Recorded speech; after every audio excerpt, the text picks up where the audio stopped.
Let us spend some time with our readings today from the Acts of the Apostles, chapter 13, verse 26 to 33, and from St. John's Gospel, chapter 14, from verses 1 to 6.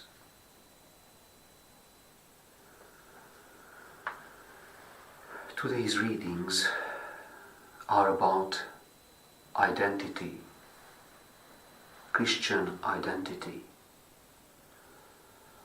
How a community's and an individual's self-understanding is transformed when the person meets Christ, learns of his life, participates in his risen life, have experience of the joy over this new friendship, what it means being redeemed.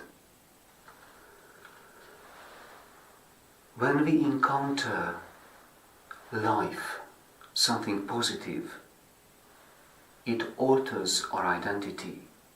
It becomes part of our identity.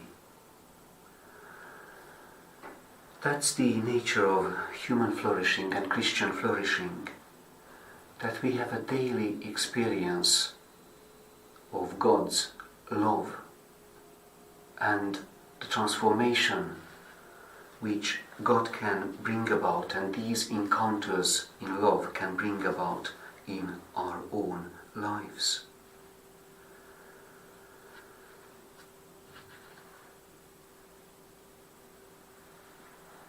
Peter offers this positive healing to his Jewish compatriots in the diaspora to understand what happened to Jesus, what the good news is, how it was to their ancestors that God made the promise, but it is to them, their children, that He has fulfilled it by raising Jesus from the dead. You are my son.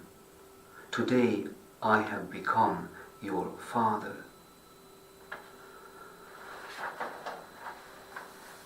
When something bad happens to us, bad as it were, illness, a negative experience, even in the very short run, we have experience of it, it changes our identity. It can become wounded.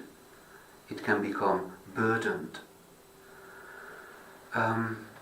When illness hits a person, the diagnosis, the sad news, the alarming news, the worrying news becomes part of the ill person's identity.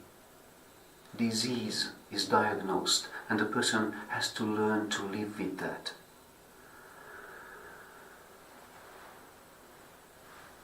Actually, and we can sum up the Easter message and the message of our readings this way, that God's grace, God's healing, God's positive contribution to our life, our redemption, is offered on a daily basis to alter our identity, to fulfill it. I am the way, the truth, and the life. No one can come to the Father except through me. Jesus' words to Thomas, the doubting Thomas. This second part of the sentence, no one can come to me, to the Father, except through me, it shares us an important teaching about our identity, that sin, let it be a small one, self-centeredness, sin, changes our identity. Somehow it has the power it has the power to remove that positive presence and our openness to God, which makes our attentiveness, our commitment permanent.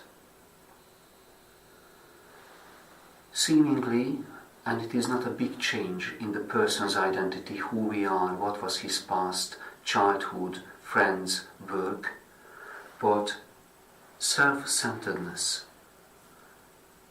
closes something in us, puts something thin, a thin layer of isolation on the surface of our soul, which prevents us from further growth. I am the way, the truth, and the life. No one can come to the Father except through me.